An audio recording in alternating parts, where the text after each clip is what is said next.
Hello everybody, my name is Aceface. In this video I wanted to talk to you guys how Homefront Operations work in EVE Online. It's a relatively new kind of PvE content that is made to be run in group fashion in HiSec. There are these sites and anomalies you can find all over HiSec which you can run in a group. I think they're really cool. Unfortunately you can't run these solo, but when you've got a group these can be very fun and also very profitable. So who would I say Homefront Operations are for? Well, Homefront Operations are relatively easy in that they don't usually require a massive investment in terms of ISK for the ship. They're usually able to be running relatively cheap ships, so that unless you are going just want to try harder, you can get away usually with 30-40 million ISK ships. You don't have to go more expensive than that, and never really more expensive than 100 million ISK per ship. Homefront operations can be run in different types of ships, and the good thing about this is that since you don't need to have such an expensive ship, it is, in my opinion, a pretty good way to earn ISK as a more newer player or maybe an intermediate player. So there's two types of Homefront operations sites. That's the main category you've got. So you've got the 3-man Homefronts, and then you've got the 5-man Homefronts. Now, depending on the amount of players you have, it gives you a little bit different amount of payout. It gradually increases and it maxes out at 3 players in the 3-player ones. So that means that if you have 1 player, then it'll be like, I think 4 or 5 million, and then you have 2, it'll be 7 million, and then you get 3 players and you'll get 11 million ISK. So it maxes out at 3, and then you have more than 3, like 4 or 5, then it'll gradually become lower again, like 7, 5, etc. So basically what it's trying to tell you is that it's good to have the most optimal amount of players in these sites. So for 3-player ones, it maxes out at about 11 million ISK when you've got 3 players. When it comes to the 5-man ones, well, you guessed it, it maxes out also at 5 players, and that is about 15 million ISK. Now this ISK that I'm talking about, 11 million for the 3-man and the 15 million for the 5-man, is given to all players, so it's not divided. So each player will be getting 15 million ISK, and also on 3-man each player will be getting 11 million ISK. So you do get a decent amount of ISK. If you're able to run these in a timely manner, you can earn some alright ISK for what you're investing. In my opinion, it's a very good return of investment since you do not have to use really expensive ships. You can get this ISK back quite quickly. It depends a lot on how quickly you run them, obviously, but the sites can go anywhere from 5 to 15 minutes. It depends a lot on how quickly you run them. So what kind of types of sites do we have? That's the thing that I think that is really good with the Homefront operations is that they're very varied. So you can find them in the opportunities tab. If you go here and you go in Homefronts, you can find all these different types of Homefront operations, and there's lots of different types. You can Google how to do this specific one you do, but they've got some pretty good instructions here in these settings. So you can see, for example, this one, traffic stop, a 3-man one. So you know it's good to have 3 players. Let's go in a different abyssal artifact recovery, 4 to 5 ones. This is one where you want to have like 5 people. So you've got the different types. Well, it's just mainly 2 types. That's just 2 types that exist. That's you can group all these different types of names they've got, but they can be grouped into either one of these 3 or 5-man ones. So these are pretty easy, like, or simple PvE activities. One that I've personally been doing quite a lot recently is the salvage research. I think this is pretty good because it's quite simple.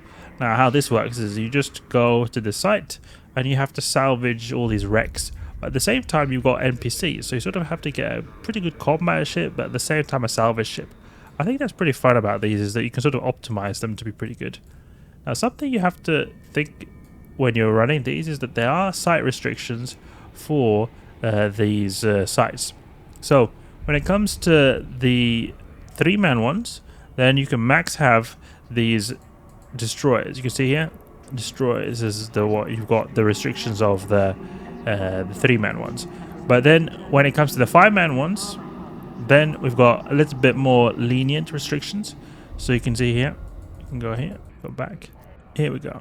See here, you get bigger ones here, so you can use a cruiser here, and they allow even navy cruisers or navy destroyers to go in. So that is pretty good. You've got more options depending on what you want to use. So for example, it says here your Gila is not able to access it because it's not considered to be one of these ships on the restrictions here, so you can only use the Tech 1 cruisers. But you can choose whatever you want. But the main thing to think about is that the 5-man and the 3-man have different these types of ship restrictions. Otherwise, I would say it's a pretty fun activity. Me personally, I've not been doing a whole lot of them. I want to do more, but me and my friend, we need to be online at the same time, and it's not always that we're able to do them together.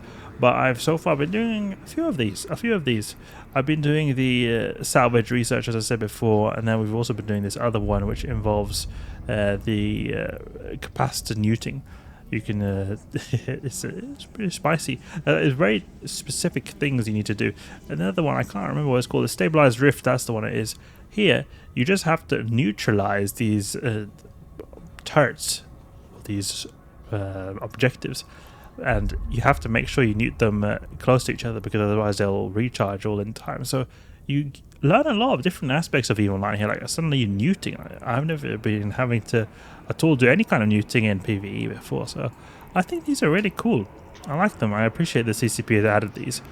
The just unfortunate thing for me is I need to get more friends to run these with, but they're good for, in my opinion, ISK for people who are like intermediate / new bros who want to have some nice ISK in high sec and also have some friends. That's very good. If you, especially if you do the 5-man one, you have a good group of players, then you'll be able to earn a decent amount of ISK.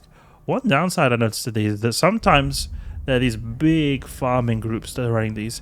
I remember that there was one point where I was looking for the salvage research ones, because I had a specific fit for the salvage research. It's this Dragoon here. It's alright actually doing these. Oh, it was not this one, but it was a different one. It was a different Dragoon. You can see here, Dragoon. You can see here, full salvage. And then I was fully fitted just to run this particular Homefront operation. So the annoying thing was that I couldn't really run the other kinds of Homefront operations, but then I had there was a massive group, multiple groups it felt like, but what I'm guessing is that it was the same corporation, just multiple groups, and they were spreading out and just doing all this salvage researches that I was wanting to do, but just completing them way quicker than I was, and they were using frigates even, so they were able to warp around and get to the sites before I was able to do them. Speaking of getting into the sites before other people, there is a specific rule for the Homefront operations. So when you get into the Homefront operations, then it's the first group who sort of claims the site. Other groups can enter the site, but they will go suspect. So just keep that in mind. You do not want to enter someone's who's already running one of these if you do not want to go suspect. You will go suspect if you enter them. I think it's to sort of enable and create a little bit of tension if people want to compete over these sites. But right now I don't see really much reason to compete over them. But probably there will be when I explore these more. I've only run a few of these sites. But that's at least the rules when it comes to them. Suspect if you go in when someone already has sort of claimed it or started the site. Another thing when it comes to starting the sites to just remember is that there are timers. So for example, here's your 15 minutes, you've got 10 minutes. So you've got different types of timers that you have to make sure you complete the objectives in. If you do not complete the objectives, then they'll just fail and you won't get any ISK at all. But some of these sites, even if you do not complete the entire room or objective, you can still get a little bit of side ISK. Because all of these home fronts, as I mentioned before, they're quite individual. So some of them have it so that like you have to mine asteroids and you get paid ISK per asteroid. So you can still get ISK that way.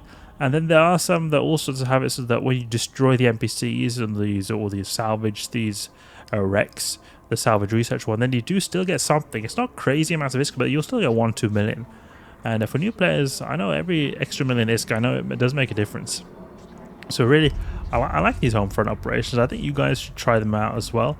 So far, I've only seen them go in high sec, and I think they're a thing to stay. More interesting version of missions because they're made to be co-op. You get more reward by doing these co-op, and it's not like you're punished by just dividing all the ISK between the pilots like in regular missions. So here each person is forced sort of to have multiple players, and then you get more ISK per player, but then you're also doing it more effective than you otherwise would be doing it by yourself. So I hope you guys enjoyed the video. That was just me explaining how Homefront operations work, because for me it took me a little bit of time to understand how these work. I just happened to see the anomalies in the Combat Pro scanner and don't really know what they mean. So that's how they work. PvE sites which are made to be run in groups. Different objectives. You've got 3 and 4 or 5 man sites.